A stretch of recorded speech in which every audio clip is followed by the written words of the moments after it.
কুড়িগ্রামে তিস্তার পানি কমলেও অপরিবর্তিত ধরলা, দুধকুমার ও ব্রহ্মপুত্রের পানি দেখা দিয়েছে নদী ভাঙনের শঙ্কা। আরও জানাতে যুক্ত হচ্ছেন সহকর্মী ওয়াহিদুজ্জামান তুহিন।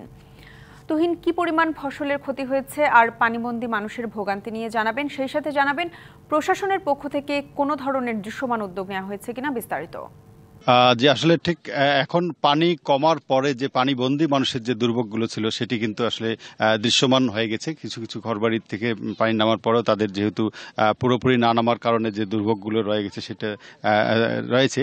এর পাশাপাশি যে দুর্ভোগ তৈরি হয়েছে সেটি পানি নামার সঙ্গে সঙ্গেই নদী ভাঙন। এটি পানি উন্নয়ন বোর্ড বলতেছিল যে আসলে নদী ভাঙনটা নদীর একটু বৈশিষ্ট্য, যেটা পানি বাড়া এবং কমা দুটোর সময় তারা নদীর এই বৈশিষ্ট্যটা পরিলক্ষিত হয়। কিন্তু এবারের এই স্বল্প মেয়াদী বন্যার পরেই যে ভাঙন যেটি শুরু হয়েছে এটি আসলে বেশ কয়েকটা নদীকে টাচ করেছে। কুড়িগ্রামের ব্রহ্মপুত্র, ধরলা, দুধকুমার, তিস্তা বেশ কয়েকটা নদীকে টাচ করেছে। তো সবচেয়ে বেশি ক্ষতিগ্রস্ত হয়েছে আমরা দেখেছি যে কুড়িগ্রামের যাত্রাপুর ইউনিয়নের এখানে দুধকুমার এবং ধরলা দুইটাই টাচ করেছে এই ইউনিয়নটি বিশেষ করে। সেখানে এই মুহূর্তে আমি রয়েছি যাত্রাপুর ইউনিয়নের সরকারপাড়া গ্রামে আমি রয়েছি, যেটি এর পাশেই রয়েছে যাত্রাপুর ইউনিয়ন পরিষদ এবং যাত্রাপুর হাট, যেটি আসলে এই অঞ্চলের বৃহত্তর রংপুর অঞ্চলের একটি বড় হাট, যেখানে কয়েকশো কোটি টাকার সরকার রাজস্ব আসে, সেটিও হুমকির মুখে।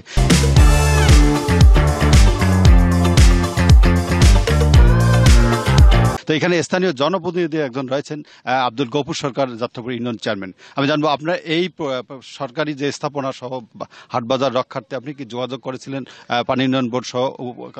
তাদের কি বলেছিল তারা? হ্যাঁ, পানি উন্নয়ন বোর্ডে যোগাযোগ করেছিলাম, কিন্তু সেখান থেকে এক্সিডেন্ট সাহেব এসেছিলেন, এসডি সহ আসি দেখে গেছেন, কিন্তু ওরা বলছে যে ব্যবস্থা নেওয়া হবে, কিন্তু আজ পর্যন্ত কোনো ব্যবস্থা নেয় নেই। যার ফলে আমরা এখানে যে দেখতে পাচ্ছেন যে আমরা আজকে 3 দিন থেকে রাত দিন একাকারের এখানে ভাঙন চলছে।